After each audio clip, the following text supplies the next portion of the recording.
everybody. Welcome to another episode of Still Roses podcast. This podcast was created for women by women to elevate women's voices. I am super excited today. I have a really fabulous guest to share with all of you, Marica Phipps-Johnson.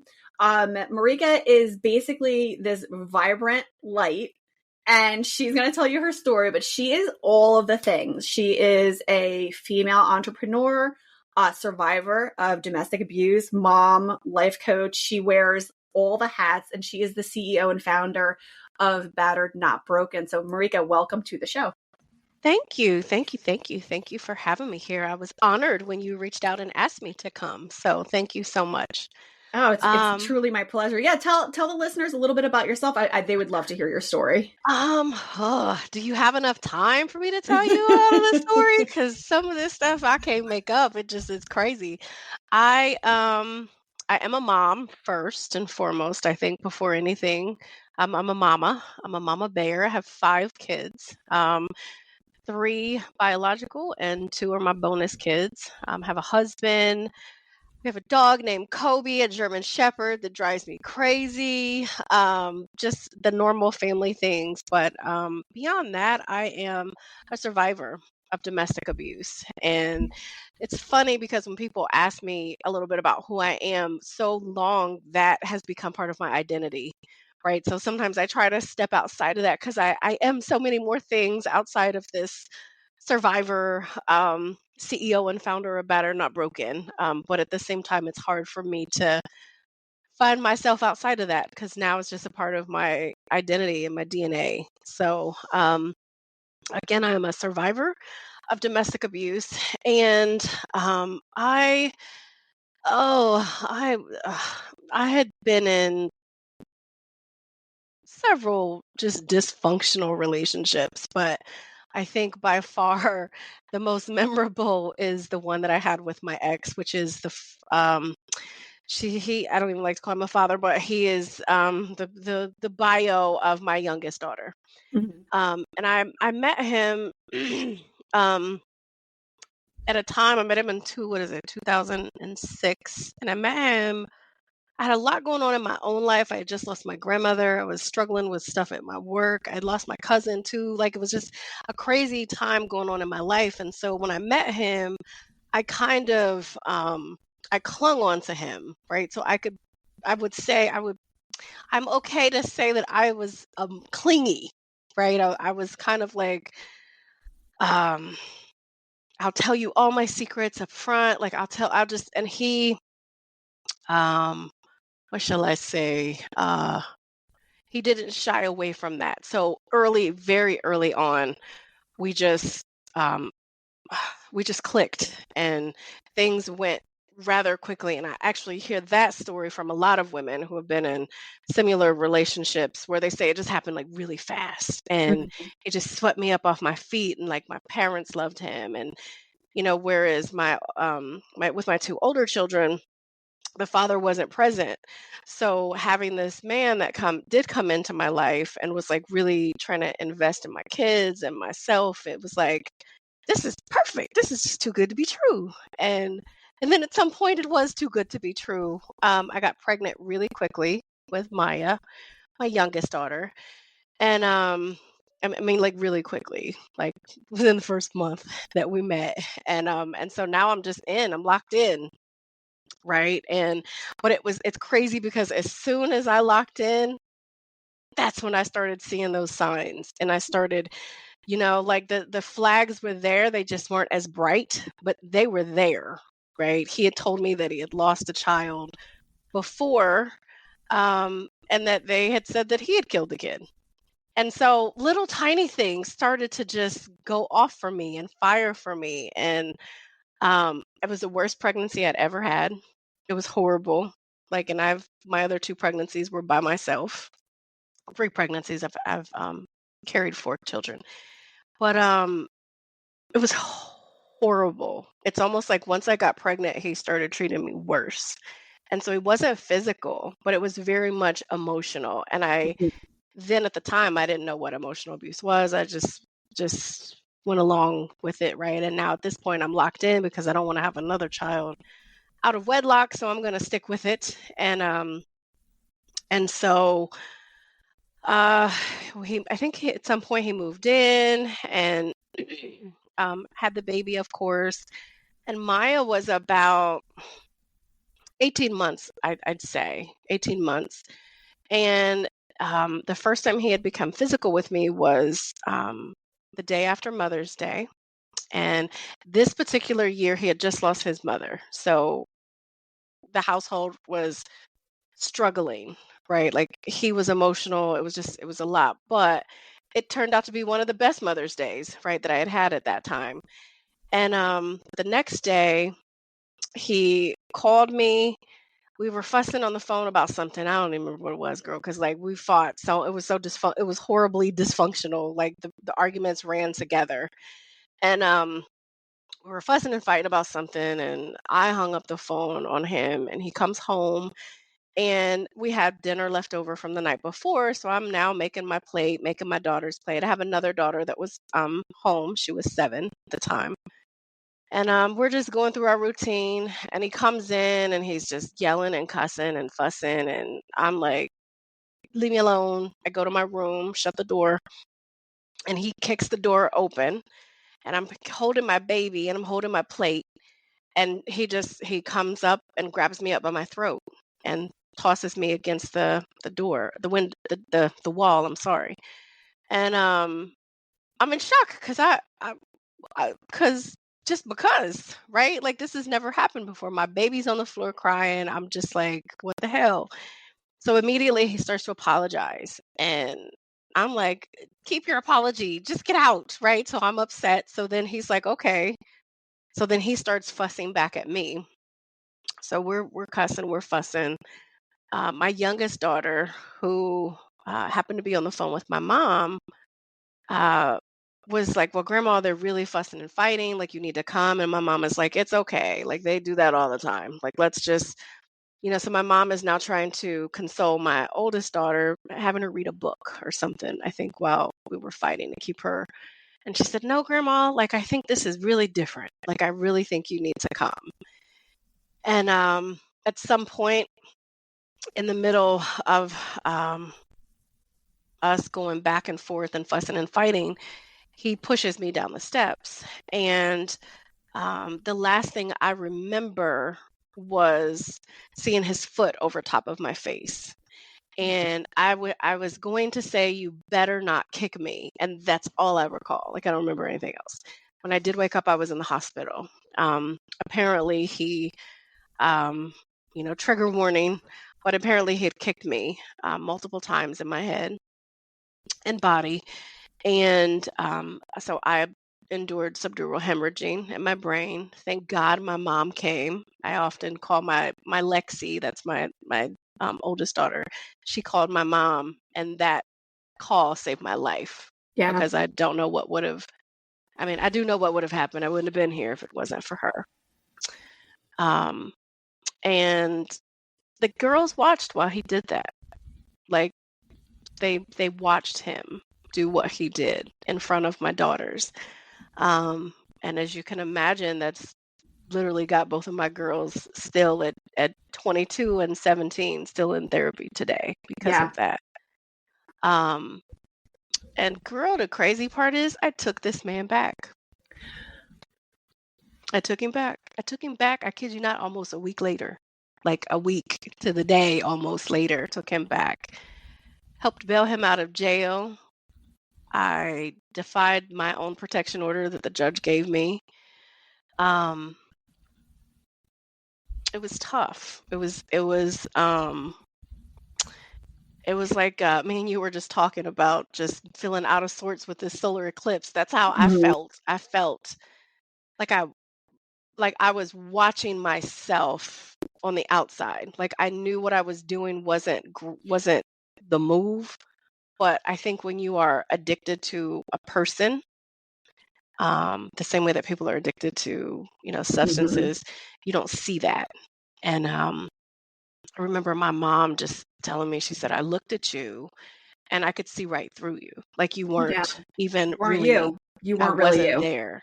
And I said, I remember that moment that you're talking about because I remember feeling like I wasn't there. I was just hollow on the inside. And the best way I could explain it to my therapist was just, and my mom was, he was my drug, and I like coke and crack. I knew it was gonna kill me, but I felt like I couldn't. Who's gonna want me? Who's gonna want me? This single parent mom now with 3 kids. Who's gonna want me? Like, what am I gonna do? Like, he was my best worst case scenario. Like, looking back on it, it sounds foolish, right? But in that moment, that's that's where my head was at. And I stayed with him. We stayed together, what, that was almost 2 years in. We stayed together another 5 or 6 years. Wow. So Um in total, you were together, what, 7 years? almost 10, almost 10 years. Wow. Yep, almost 10. Um let's see, I'm sorry, it's 8 years, almost 8 years, because my youngest was 7 when I did leave. And girl, I went to therapy. I did all of these things that, like, I knew I needed. I'd never gone to therapy before, but I knew something was off. Like, I knew something's wrong with me. Like, because why would anybody take somebody back that made them look this way? And for me, I had pictures, I had physical signs of, like, had evidence, whereas some women, you don't have evidence. Sometimes you just feel it emotionally. But for me, I had the emotional and the physical. And I remember going to my doctor, and I said, the therapist, and I showed her the pictures, and I said, what is wrong with me? And I took him with me, of course. So codependent 101. I took him with Mhm. me to therapy thinking I'm going to fix him and me. And she said, "Well, that's easy, honey." She said, "I can tell you, you are the fact that he's sitting here with you now. Um, you're codependent, one, and two, you have no boundaries. You have no boundaries, because if you had boundaries, you wouldn't have let him cross them, right? The fact that you have taken him back multiple times, and that you're here, that definitely shows me that you have no boundaries." And so I said, "Okay." So read Codependent No More by Melody Beatty, which is an amazing book, by the way. Learned about codependency, learned it's almost like an addict that, once you're an alcoholic, you always are. You're always working those steps. And so I learned to work those steps of codependency.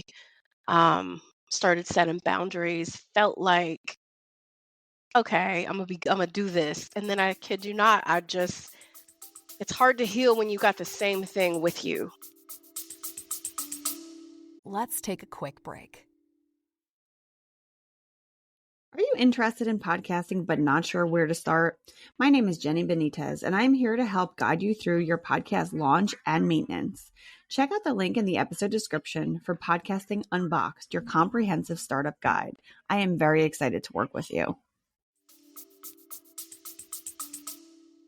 It's hard to heal when you've got the same thing that's making you sick with you.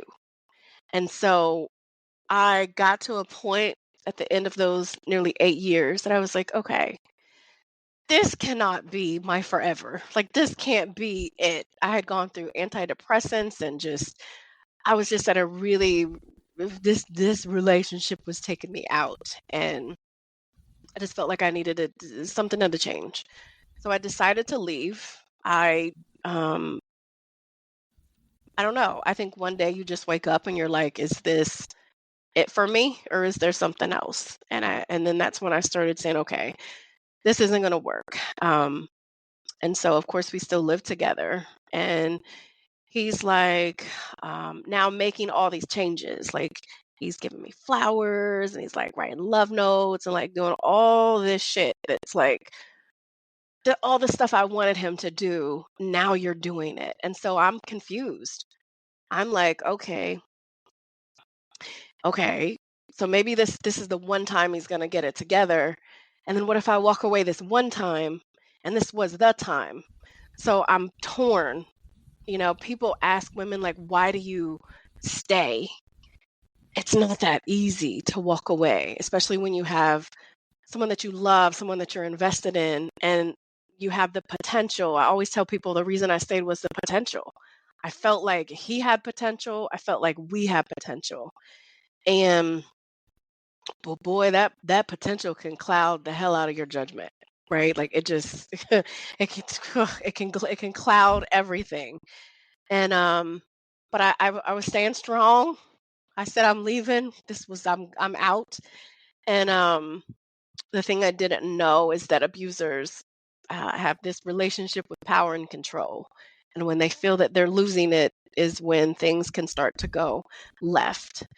And so May 6th, I mean, sorry, December 6th, 2013, I decided I went to my mother's. I think I had to pick up my son, take him to work. And I dropped him off at my mom's, and I had just ran out. You know how it is sometimes, like, you don't have to get out the car, so I just literally like had my robe on, had my little house coat on, right? So I wasn't Mhm. planning on going nowhere. So I run out, so I have my nightgown on underneath, my little house coat. Um, and so I run into my parents to tell them hello, whatever. And in the moment that I'm at my parents', he calls me, he texts me, and he emails me. And I'm like, what the hell? What is, again, a flag that I knew felt weird, but it wasn't as, I don't know. I didn't know what to do with it, right? Just like, what are you doing? I'm talking to my parents. And so he's like, well, Maya wants you. And so again, Maya is my baby. And so she's 7 at the time. Um, and I said, okay, I'm on my way because I didn't want her to be. They didn't get along. Believe it, it's weird. That's a whole nother conversation. But they just did not ever get along since she was born. She did not like this man, and he was just really rough on her. So I wanted to make sure that I got home. I didn't want him to whip her. I didn't like him doing those things. So I'm like, okay, let me go. And so I told my mom. I said, it's almost over. He's leaving in January, right? So we had made the switch. He was staying in the basement. Like we had planned, executed the new lease with him off of it. Like things were moving, things was in motion. And so my mom said, as I turned to tell her bye and I love her, she said, you just be careful. He's crazy. I want you to be careful. And I said, oh, Mom, it's okay. It's going to be fine. It's okay. It's going to be okay. And she said, okay. I'm just telling you, I feel in my instinct. I need you to be careful. And boy, when a mother gives you her wisdom, you need to listen to it, right? And so now I'm agitated because you didn't agitate me and you made me leave my parents. I was having a good conversation with them. And I get home and he greets me at the door, which he's never done before, literally ever. He greets me at the door and he helps me take off my coat. And then of course I have my little house coat on underneath it. And I said, what's going on? Where's Maya at? And he's like, oh, she's in the basement. I told her to stay downstairs for a minute because I wanted to talk to you about something. And I'm like, what do you want to talk? What do you want? Like between now and I think we decided to end, it's close to around October to December. It's been crazy in the house. So everything is irritating me at this point. I'm just ready to get this man out of my house. So I can't have another conversation. We've talked circles. It's over and I'm ready to go. And so I go upstairs, I sit down on the edge of the bed and I'm like, what do you need? And he's like, are you cheating? And I said, no, because like I'm not with you. We're not Right. together. So what do you mean? And he said, mm-hmm. So he sits back and you know how a person that just like they feel like they know something, you feel like they know something that you don't know. Like that's the kind of like vibe and energy he was giving. And I said, no, but dude, what do you want? What? And he pulls up his phone and he shows me um, a message, an email message that I had sent to a friend, longtime friend that I had reconnected with on Facebook. And so he's seen the message and he said, so you're not talking to anybody? And I said, no, I'm not. I'm not talking to anybody. And so he says, said a whole bunch of other things. And I'm like, dude, get out. Like, leave me alone. Like, I'm not with you anymore. Like, what are you accusing me of? What? And so he gets up and he had given me, about a week or so prior, he had given me this metal, like, pole. It was like I don't know where the hell he got this thing from, but it was like a metal pole, and it had like electric tape wrapped around it so like you could grip it. And so he gave it to me. He said, so when I move out, if something should happen, this is like your protection, right? So Mhm. he gets the pole, but he leaves. He runs downstairs with the pole. And so I said, okay. Not thinking, I'm agitated, I'm irritated about this little conversation we done had. And so I go to call my mom. So I shut the door and I go to call my mom to tell her, like, you're right, this damn man is crazy. Like, he's accusing me of cheating. And I'm trying to call her. But you know how sometimes you go to call and it like doesn't call, it doesn't go through. It's like do do do. Yeah. And I'm like, what the hell? So I'm calling, I'm trying to hurry up get the call, and I could hear him running up the steps. And he goes to unlock the door, open the door, doesn't open, and then he just kicks the door in. So for me, that's a flashback from hell, right? That's a huge trigger for me. And so he kicks the door in, and I run away into the bathroom, master bath, and I've got the phone behind my back, and he says, give me the phone, give me the phone, give me the phone. And I said, no, I'm not going to give you my phone. And so he gets the phone, reaches around me, grabs my phone, breaks my phone, throws it. And I said, what are you going to do? Are you going to hit me? What are you going to do? Because he's right in my face. And he said, no, bitch, I'm going to kill you. And it doesn't click for me. Like, it still don't click. And I said, and cockily, I will say, I said, well, what? I'm not gonna save you this time. And from prison, I advocated for him the first time to keep him out of prison the first time he did that to me. So I was telling him, I'm not going to go before that. I'm not going to help you this time. And he said, it's okay. You're not going to have to because I'm going to kill you. And at that moment is when I was like, okay, I'm in trouble. Like, I'm in trouble. And so I'm trying to figure out what the hell I need to do. I got my kid downstairs. He's bigger than me. What am I going to do? And so I said, okay. And I go to push him past me. And I've learned this too. Don't ever put your back. I'm going to always keep you in front of me. So half of my mistake was turning around. And the next thing I knew, he punched me in my head. And then from that on, girl, it was a whole tussle.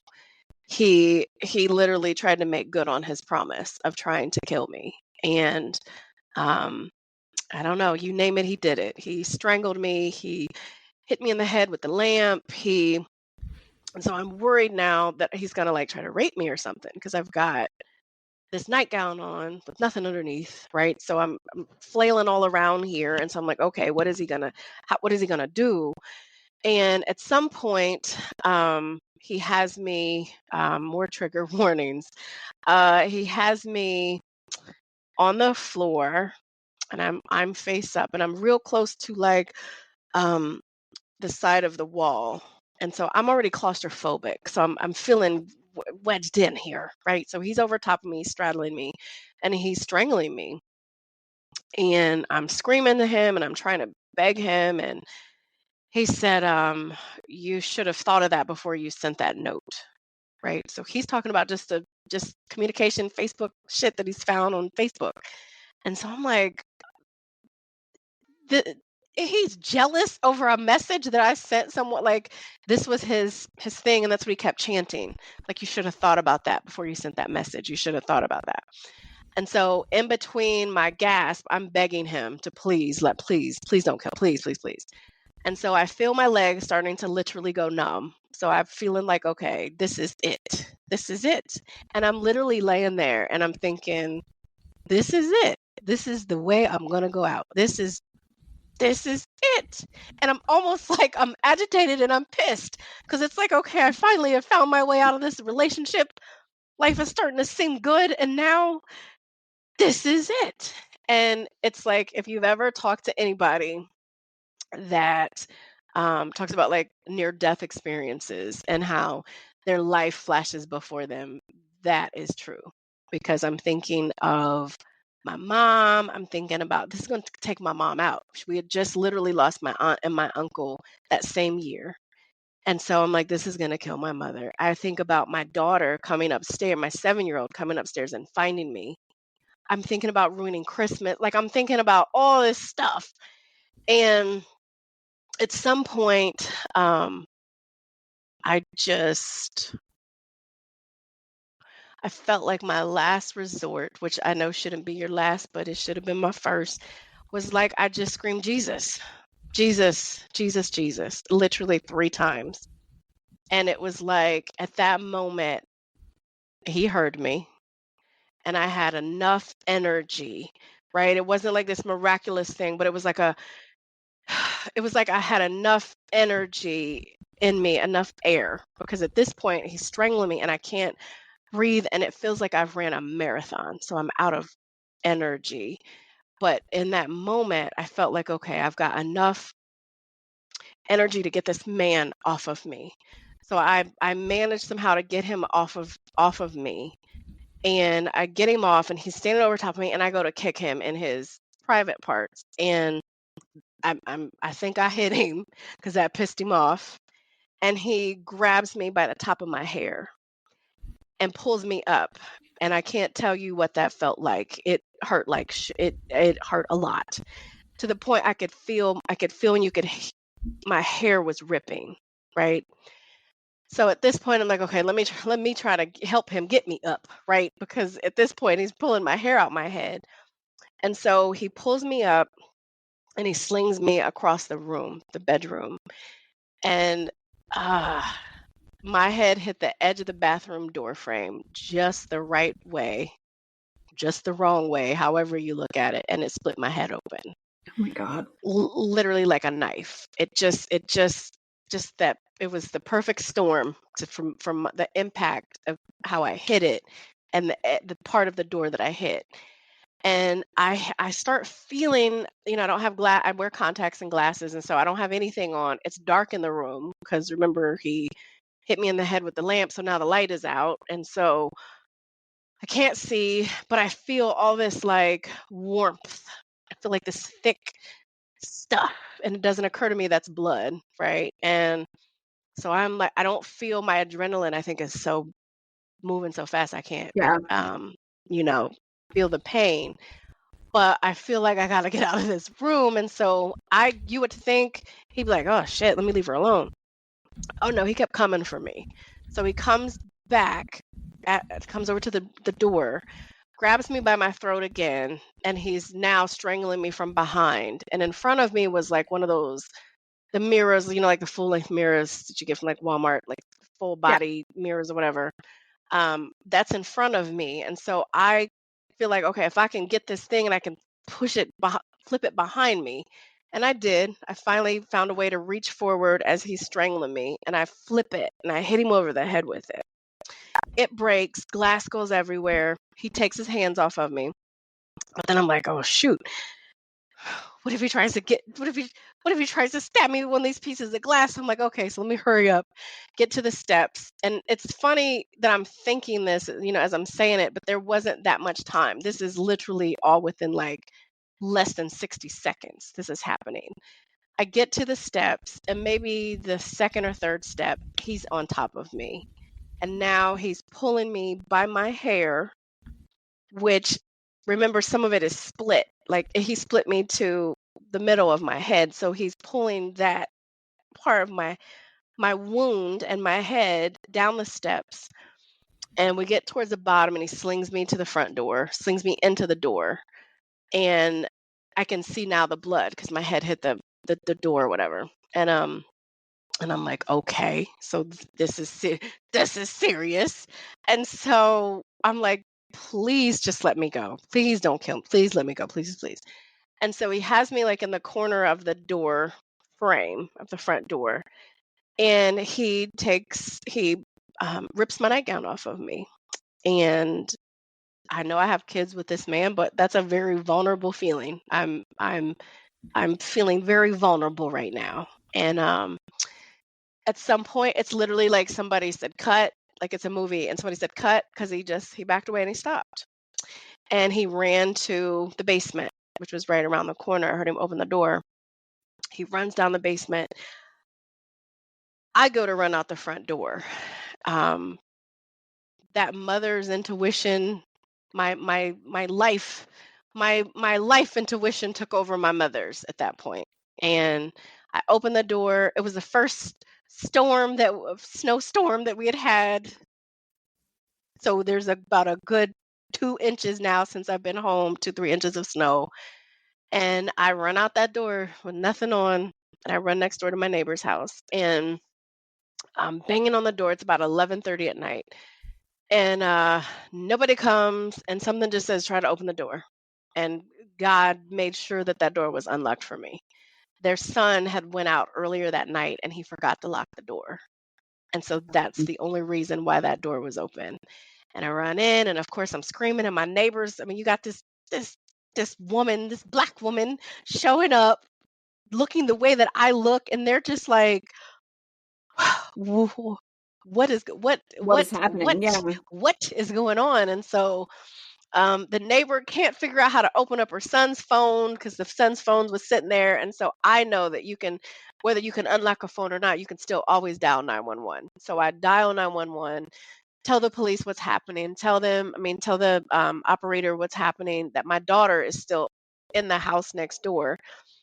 My neighbor, Mike, goes to put his coat on to go to get her. And I said, "You can't go."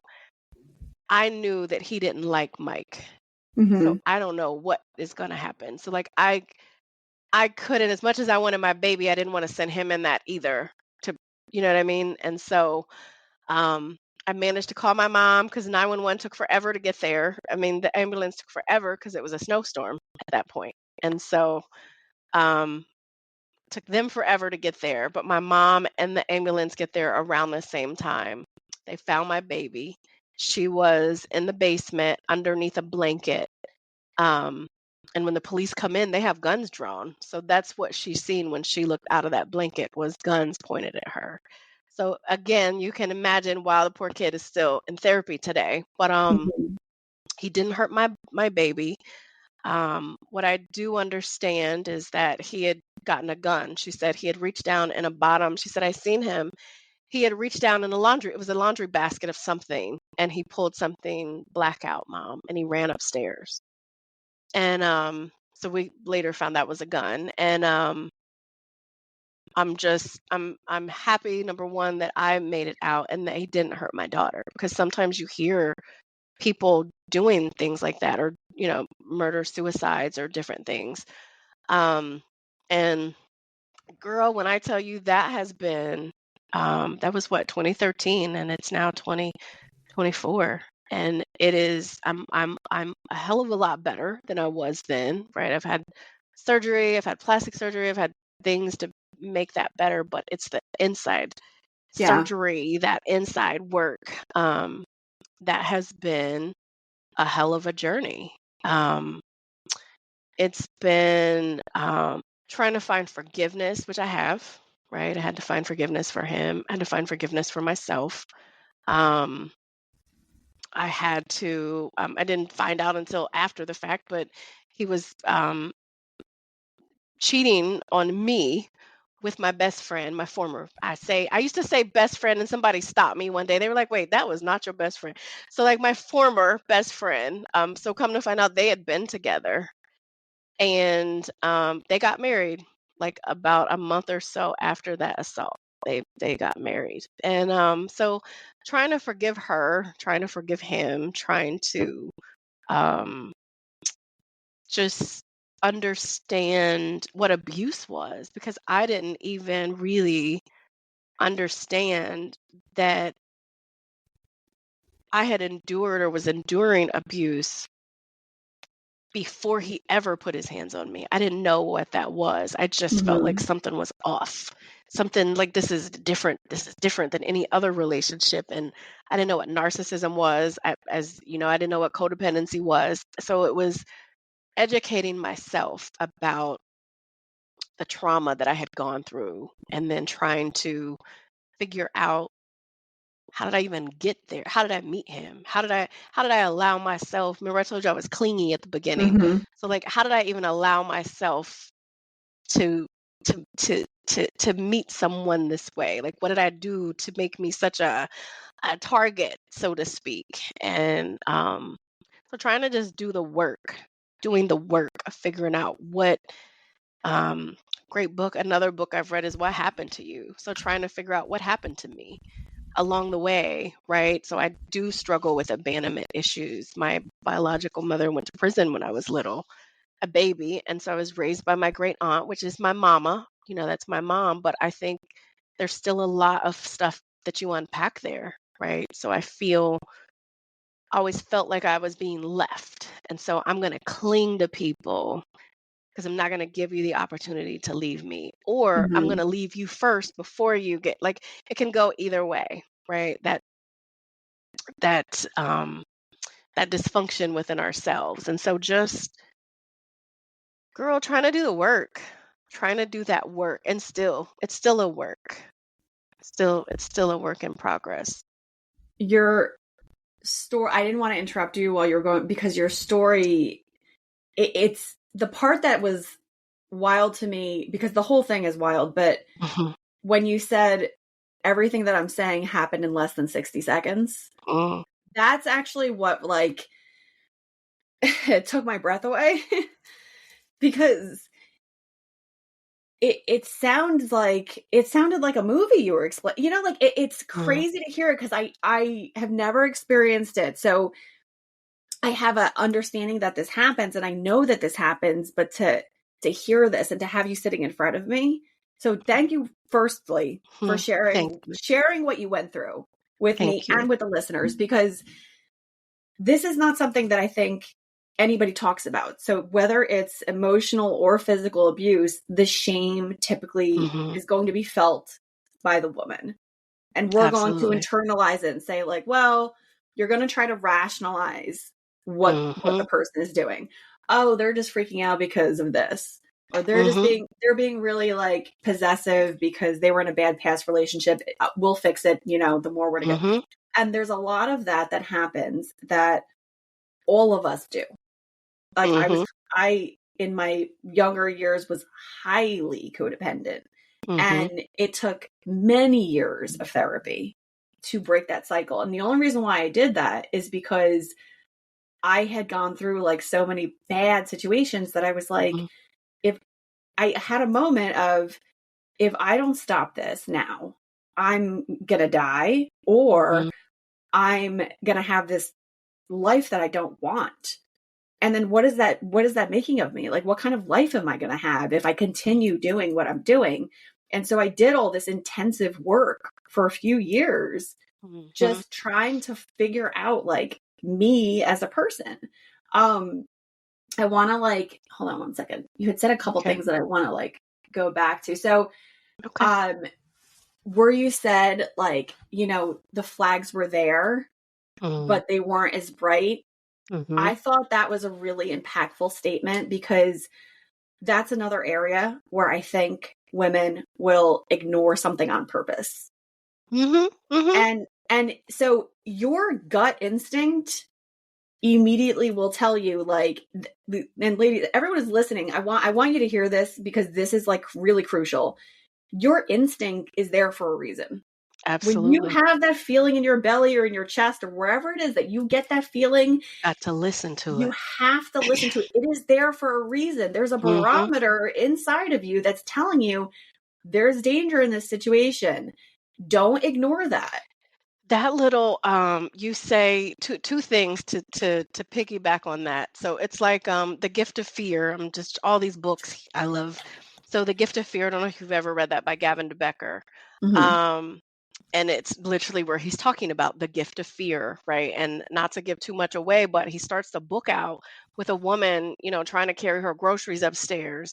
And there's this man that offers, like, I'll carry him for you, because she seems like she's struggling. And she's like, nah, I'm good, I got it. And he's like, no, I'll help you. She's like, no, I got it. And then Mm-hmm. she allows him to help her. He carries him up the steps, and she knows that she should have followed her first gut. And he pushes himself into her apartment and Yeah. rapes her, right? So you got to have that little gift of fear. That's a Mm-hmm. gift. That little thing, that little nudge you talk about, that little that I call it discernment. And the more that we learn to listen to it, the more it's like it strengthens us. The more like it's Yes. like strengthening a muscle, right? Yes. So like you just know that you don't need no explanation. Like if something don't feel right, that's what it is. And then the second part is when a person shows you who they are, believe them the first time. That's my Yes. favorite quote by Maya Angelou. And I share this often in my presentations. It's a little video where she's telling that to Oprah. They're having a girls' day, and she's telling her, and she says, when a person shows you, or they tell you even, I am a bad person. And you're like, no, you Yeah. couldn't be. You No. couldn't do that. No, no, no. And then when they hit you in the head, and they're like, boop, and you're like, well, what happened? And they're Yeah. like, I told you I was a bad person. I told you who I was. I told you that, and you wanted to see what you wanted to see. You talked about Mm-hmm. rationalizations. You want to see what you want to see. And again, for me, it was the potential. I stayed Yes. because of what I seen in him, but that wasn't even there. Wasn't even Well, a thing. you also said something else, and I've actually heard this from other women. You also said something where you said that you also, besides the potential, stayed because you were like, well, I already had 2 other kids. I Mm-hmm. don't want to do this again by myself. Mm-hmm. And I heard that from somebody else who was getting married, Mm-hmm. and they got engaged, and they were going through the motions, excitement, flowers, what have you. Mm-hmm. But all the while, she kept having this feeling that it wasn't quite right. And Mm-hmm. then a week before the wedding, invitations are out, venue is booked, dresses, everything's, whatever. Mm-hmm. The week before the wedding, she found out that the person she was marrying was like in total dire financial straits, had never told her about Wow. any of this, was about to foreclose on his home. Like Oh my he goodness. made it sound like he was this, top executive, and the whole thing was a Wow. sham. And she still got married and then got divorced Mm. and then got divorced a couple years later because she knew in her gut. And when she found that out, she said to me, I was embarrassed and I didn't Mm. want to cancel the wedding because I was afraid of what it was going to look like. Mm. Oh yeah, there's a lot of women that do that. I've heard very similar stories to that too, right? Women getting ready to get married, and they just, now everybody's involved, everybody knows, and now you feel like you're going to Yeah. look like but yeah, and yes, I did not want to be the single mom again, 3 kids now with no man. Like my family is going to be looking at me like, well, Right. is it you? What is going on? Why you can't, you know what I mean? And then even on that note though, it's more that also, and this is like something that I've actually, I work on quite a bit because, for me personally, because I have for a long time in my life was trying to live up to, well, I don't want these people to say this, or I'm trying to fulfill these expectations, or this is where I'm supposed to be. And I was living my life like that for a really long time. And then it hit me the one day where I was like, I'm literally not living a life for myself. I'm living my life for all these other people. I have to pop this bubble. Now, this wasn't Mm-hmm. as intense as what you went through, but I want to draw the parallel for the listeners because this is a big deal. This is a really big discussion. And, what Marica is sharing with her about, with you guys about like what she went through, there are these triggers from the beginning, and there was these signs from the beginning, and, thank God you did survive. And, thank God that you were able to like flight and get out of there. And like that the cops, like, honestly, it's a miracle that you're sitting here and For recording with sure. me. It For is. sure. Gives me chills. Gives me chills. Every now and again, I'll look back over some of this story myself, right? And because I share a lot, right? I'm pretty open and honest about what it is. But then sometimes when I'm really like sitting by myself and I'm thinking about, sometimes you tell a story so much, it's just, you don't really Feels like think a about it. story. Yeah. Yeah. But when I really sit down and I really think about it, it's just like, wow. Like I actually was looking back, what was it? victim impact statements. I had given a victim impact statement before he was sentenced, and I hadn't seen that in a long time. Like, if we have recording of it, and I posted it on my site, and I sat there and I listened to it. And that's what prompted me. There was a lady that reached out to me about victim impact statements, and so I was trying to find that recording and that article or whatever to share with her, and happened to listen to it. And I'm reading my impact statement in court to the judge and him, and I have not heard that in years. And I'm reading it and I'm tearing up, and I don't really cry no more when it comes to this, right? That's how I know I've healed so much, because it doesn't make me cry like that anymore. Those pictures don't The pictures are there to grab people's attention, let them see what this looks like, but they don't hurt me in that way. But listening, and my daughter, my 7-year-old daughter, read her impact statement with her little fierce and courageous self. And I remember hearing hers, thinking people are going to think I helped her with this, but she wrote that herself. And hearing her read hers and me read mine, and detailing the fear I felt,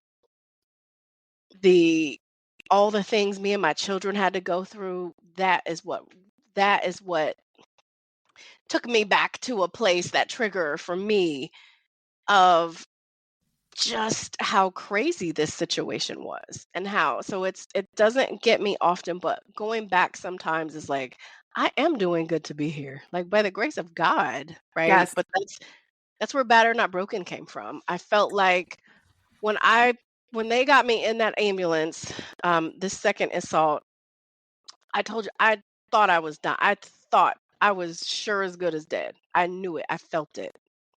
And when I got in that ambulance and they're trying to do whatever all they're doing to me, and all I can say is just, thank you, Jesus, thank you, Jesus, thank you, Jesus. And I remember thinking, these people probably think, what is wrong with this lady? Like, how are you thankful to be sitting here looking like this? But I was grateful just to be in that space. And I knew that I had to do something with it. I knew that I had to do something with it. So now we got this big, ugly scar. Before I had revision surgery on it, we called it the worm, because it was such a hideous scar. And I remember before I went back to work, what am I going to tell people? Yeah. Like, am I going to tell them it's a car accident? Like, I had a whole plan in place. I had a whole lie ready. And then I thought, no, why am I lying for him? Because I'm lying to protect what he did. And Yeah. so I just felt like the first assault was horrible. That was more that one was more that was more fatal almost than the second one. But it healed. My face healed, my brain sort of somewhat healed. But that scar in the front of my head was that everyday, and it still is, that everyday reminder that was like, okay, I'm still here. So I got to do something with it. Like, I got to make it count. I got to make it count this time. Like, that laying on that floor when I screamed what I screamed was literally like my agreement that I made. You come get me, you come save me, I'm gonna do something. I'm gonna do something with this. And that's where this Battered Not Broken came from. It's trying to help other people to not be me. I wish there was somebody that would have told me what to look for, what the signs were, what I was missing. I didn't know what the hell gaslighting meant. Like, I didn't know none of this stuff. I had no idea. I'm thinking I'm going crazy. He makes me feel like I'm going crazy, to the point I literally, Jenny, I used to keep a like a little notebook of things, because my memory was bad. Obviously, I struggled with memory issues because of the brain trauma. But he would say to me, "Well, you can't remember anything. Well, you can't. Well, I wonder why I can't remember anything. Like, I wonder why." And so he'd say, "You didn't tell me that. You didn't say that." Or, "No, I told you." Or he'd say, "Well, the last time." And I'm like, "No, I don't remember doing that."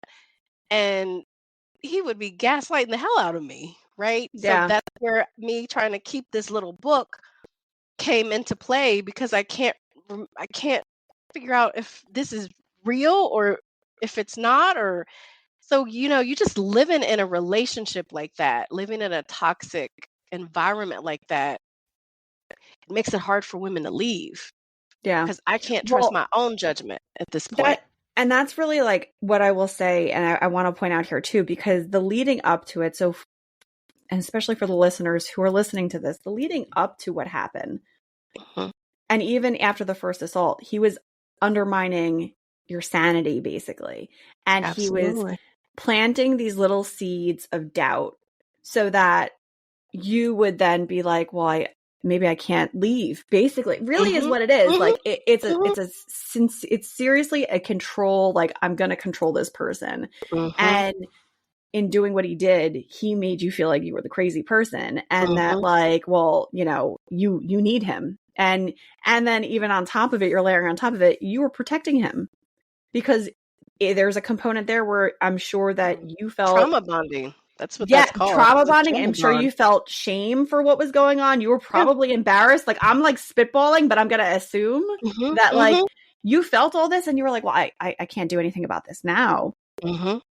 I wanted to tell the listeners what drew me to Marica was that it was very random, and I was Googling and I found Battered Not Broken. And when I was clicking through the website and I saw that you were the founder, but there was a reason, and you're the founder because you're trying to take what happened to you and help other people, because it did happen. You have to acknowledge it. You have to honor it. And it sounds like you have, to the point where you're like, I've made my peace. It's still there. And it's always going to be there. But this is not all of you.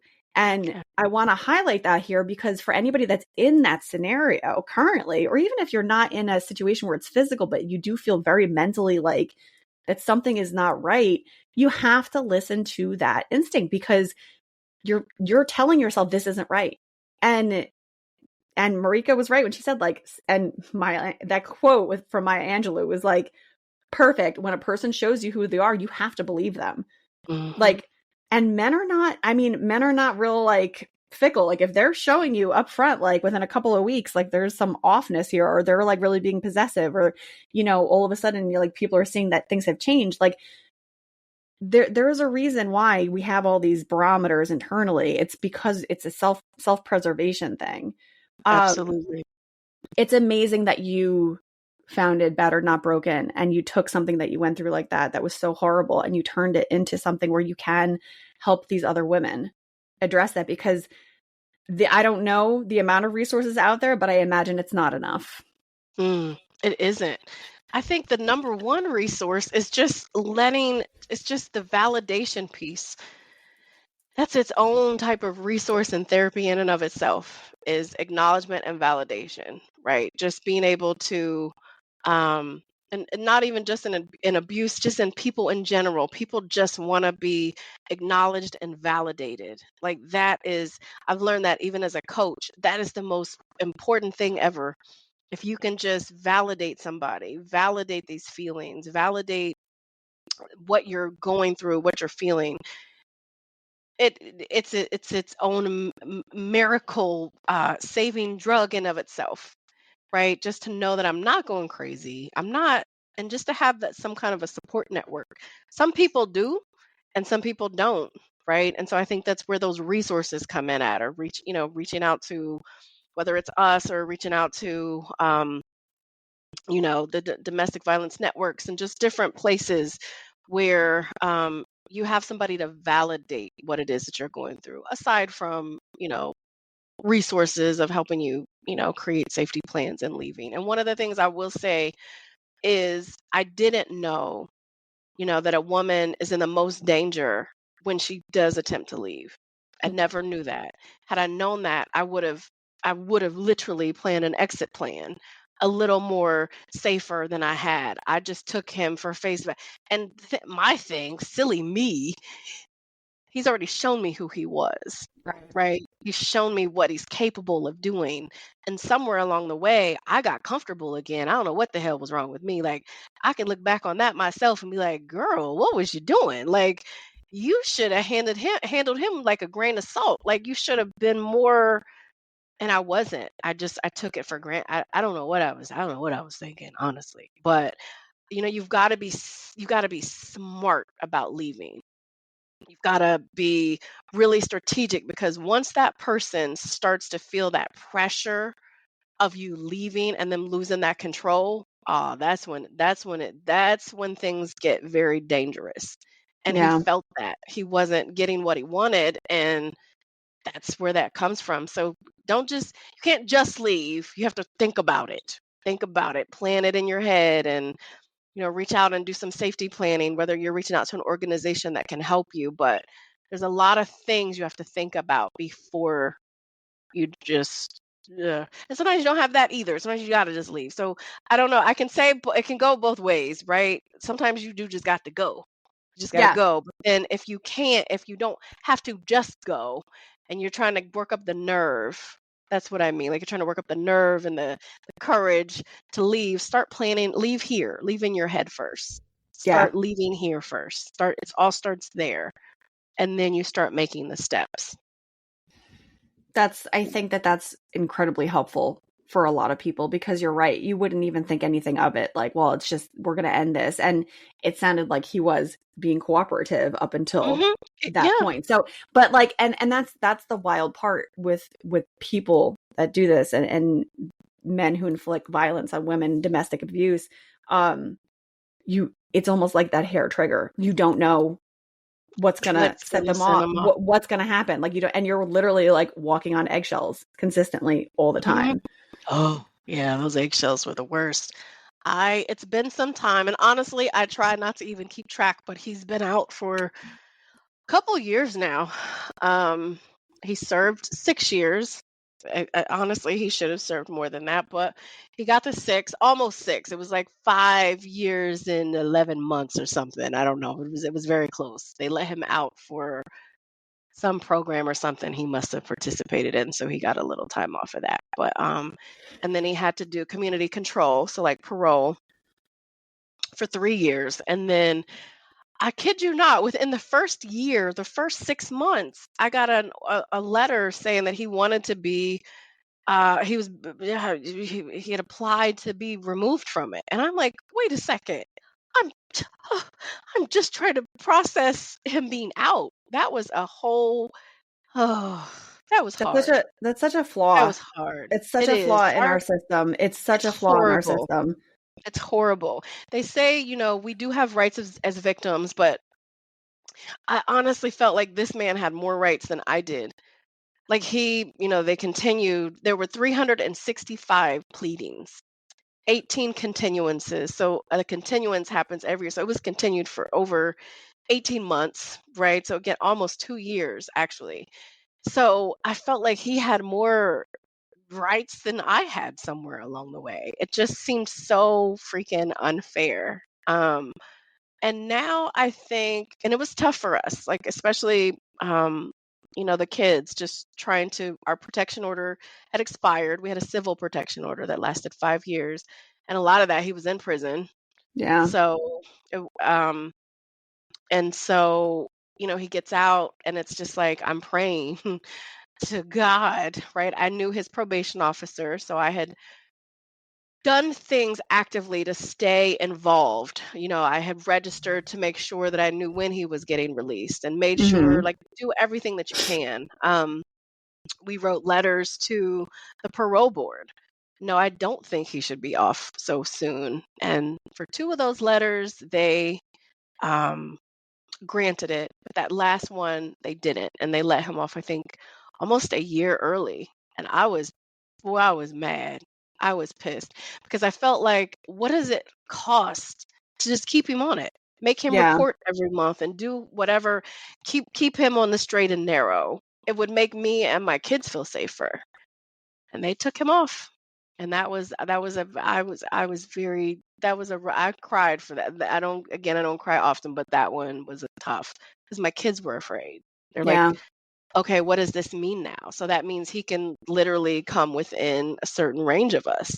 And yeah, that's what that means. That's literally what that means. But I don't know. I think you just have to, in addition to doing the heart work, the internal work, you also do the work you do to keep yourself safe. I've got different things on my phone. My family, I can easily trigger on my phone. I have Fort Knox around my house. I do have a concealed carry. Like I carry. Like I have everything that I can, and then the rest of it is prayer, girl. Yeah. That's it. I want to honor what you just said about being proactive about protecting yourself, because I think that that's a huge part of it, and I also is going to make you feel more empowered, because so much of your power was taken away from you or tried to take away from you, and you're able to stand here today and do this. And my heart goes out to you and your kids. I can't imagine, but I don't know if you noticed during the whole story, I was like, don't get too upset while she's telling the story, because I'm like, I still have to be a voice here. But it's sharing your story is incredibly significant, because there are probably millions of women in this situation. And this podcast is global, and it will be heard across all of the continents, because it is on all continents now. And we have listeners across the globe. Beautiful. So I do hope that if you are hearing this and you are hearing things from Marica that you're recognizing in something that's going on with you right now, please just get some support, get some help. You don't have to continue down the path that you're going down. I'm going to include a link to Marica's website in the podcast description, so you can check that out. And I do want to flag on her website, and correct me if I'm wrong here, but I thought this was really amazing. There is a hide button. So if you're trying to check out this website and check out these resources, you can click on this button and it will change the website in 10 seconds to something else, and you will remain safe and still be able to look at what you need to look at, and you will not, get anybody around you taking a look at your stuff. Because I thought that was amazing, because I wanted to highlight that. I'm going to make sure that her website is linked in the description. Marica, thank you so much for sharing your story. I can't say enough. Thank you so much.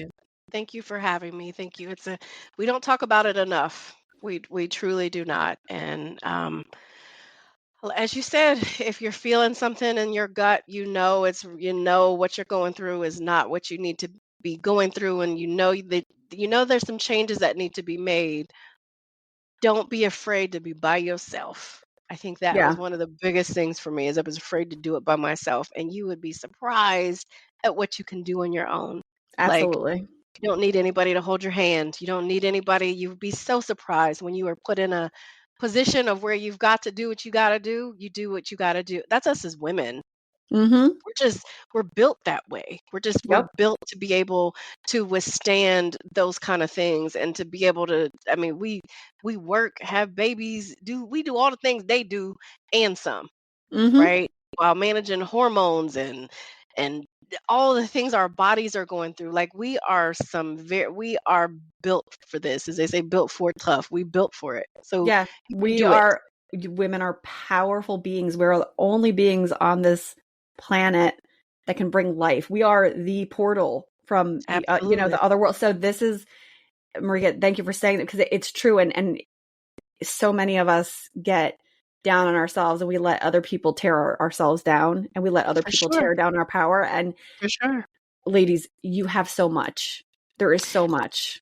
And I'll say one last thing too, because I have to say this too, because you hear this story and you're like, well, how does it end? Well, what do you do? And I am going on my second year of marriage now. I've met the most amazing, compassionate husband that was always meant for me. And I don't think I would even be able to appreciate him and what he brings to my life if I hadn't have gone through that, right? So I understand that everything was a part of the plan, so to speak. But I always say that God will not open two doors at one time. You got to close one. So I had to close one so that I could then be available to receive the other, right? So as long as I'm staying in this mucked up situation over here, nothing's going to change for me. So you got to be that change that you want to see. So if you need to make some changes, and you really do want to meet somebody that's going to love you and love your children and be exactly what it is that you need, you've got to make the move first. You've got to make that move. And up here, I know they can't see me on TV on the thing, but make your move in your head first. That's where it all starts at. But there's more. There's so much more than what you can see in front of you, but you just have to be willing to to make the move. Yeah.